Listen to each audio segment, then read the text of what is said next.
रासायनिक अभिक्रिया को संतुलित कैसे करें। लेकिन संतुलित करने से पहले हमें जान लेना चाहिए कि आखिर में संतुलित क्यों किया जाता है। तो फ्रांस के वैज्ञानिक शास्त्री लेवोसिए फ्रांस के वैज्ञानिक शास्त्री लेवोसिए ने कहा, रासायनिक अभिक्रिया में अभिकारकों का कुल द्रव्यमान उत्पादों के कुल द्रव्यमान के बराबर होता है। यानी अभिकारक अगर 4 kg है तो उत्पाद भी 4 kg होना चाहिए।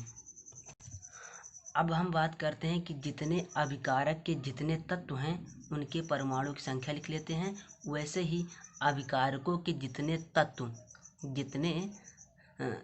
तत्व के परमाणु है उनको लिख लेते हैं। चलिए उनको हम लिख लेते हैं। यहाँ पर हमने लिख लिया कार्बन 1, हाइड्रोजन की परमाणुकता 4 है, ऑक्सीजन की परमाणुकता 2 है। इसी प्रकार यहाँ पर लिख दिया कार्बन का परमाणुकता 1 है, ऑक्सीजन 2 है, उस हाइड्रोजन 2 है और ऑक्सीजन 1 है। यानी ऑक्सीजन 2 इस बार लिखा है क्योंकि यहाँ जो ऑक्सीजन है इस ग्रुप में है और यहाँ ऑक्सीजन इस ग्रुप में है। मीथेन यहाँ कार्बन इस ग्रुप में है, और ऑक्सीजन अकेला है। अब आइए इसको हम संतुलित करते हैं। यहाँ कार्बन 1 है, यहाँ कार्बन 1 है, यानी कार्बन कार्बन बराबर है। यहाँ हाइड्रोजन 4 है, यहाँ हाइड्रोजन 2 है। यानी कि 4 लाने के लिए हमें क्या करना पड़ेगा, 2 से गुणा करना पड़ेगा। अब ऑक्सीजन की बात आती है। यहाँ ऑक्सीजन 2 है, यहाँ ऑक्सीजन 2 और 2 4। यानी कि यहाँ जब 2 इधर गुणा हुआ तो ऑक्सीजन में 2 दूनी 4 हो गया, फिर 2 1 से गुणा हुआ, 2 1 कम 2, यानी ऑक्सीजन 4 है। यहाँ ऑक्सीजन 4 है, यहाँ ऑक्सीजन 2 है, तो यहाँ हमें 2 से गुणा पड़ेगा।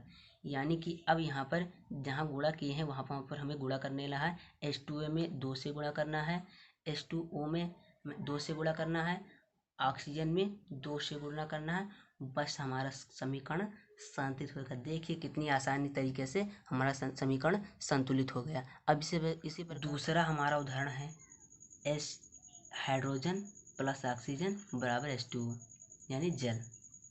अब आइए उसी प्रकार हमें लिख लेना है हाइड्रोजन। LHS में हाइड्रोजन कितना है, अभिकारक में हाइड्रोजन की संख्या 2 है, ऑक्सीजन की संख्या हमारी ऑक्सीजन की संख्या 2 है, हाइड्रोजन की संख्या 2 है और ऑक्सीजन की संख्या 2 है। इसी प्रकार RHS में आपको देखना है हाइड्रोजन की संख्या कितनी है, 2 है, ऑक्सीजन की संख्या कितनी है, ऑक्सीजन की संख्या है 1।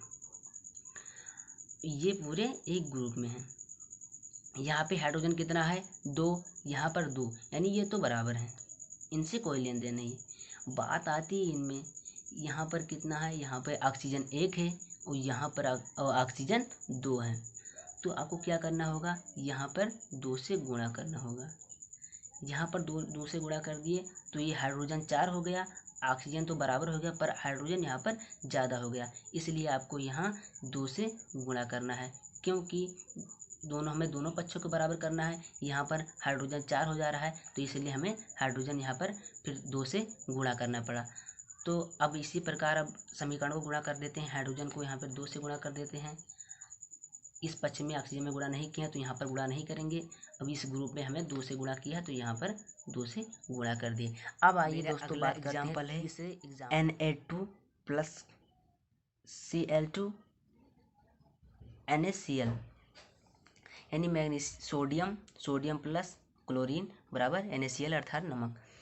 तो आइए इसी प्रकार इसी को हम संतुलित करने का प्रयास करते हैं। सोडियम हमारा कितना है, सोडियम हमारा 2 है, परमाणुकता 2 है, क्लोरीन की परमाणुकता 2 है। अब उत्पाद के बारे में चर्चा करते हैं। उत्पाद की परमाणुकता सोडियम की 1 है, क्लोरीन की भी 1 परमाणुकता है। अब ये एक ग्रुप में है इसलिए इसको हम ग्रुप में कर लेते हैं।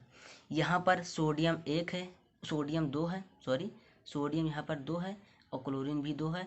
यहाँ पर सोडियम 1 है और यहाँ क्लोरीन भी 1 है, यानी ये सोडियम 2 है, यहाँ पर 1 है, और यहाँ क्लोरीन 2 है, यहाँ क्लोरीन 1 है, इसलिए आपको 2 करने के लिए इस ग्रुप में 2 से गुणा कर देना होगा। अब यहाँ पर सोडियम 2 हो गया, क्लोरीन भी 2 हो गया। अब इसी प्रकार आपको 2 से ऊपर भी गुणा कर लेना है। मेरा आखिरी एग्जाम्पल है मैग्नीशियम प्लस ऑक्सीजन बराबर मैग्नीशियम ऑक्साइड।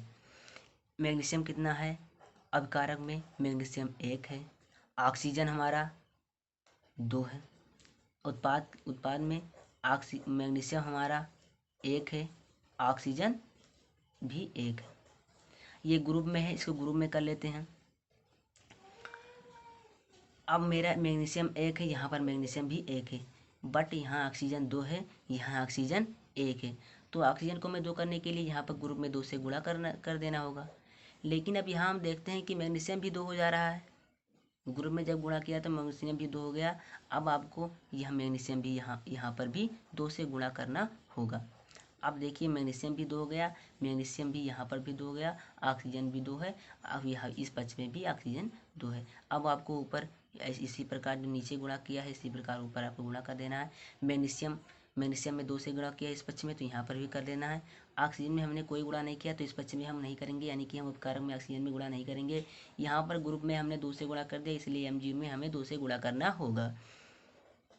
तो आई होप यू, मुझे आशा है कि यह वीडियो आपको पसंद आया होगा। अगर आपको यह वीडियो पसंद आया हो तो मेरे वीडियो को लाइक अवश्य कर देना, चैनल को सब्सक्राइब करके बेल आइकन ज़रूर इम्प्रेस कर देना। बहुत मेहनत लगती है, प्लीज़ लाइक कर देना।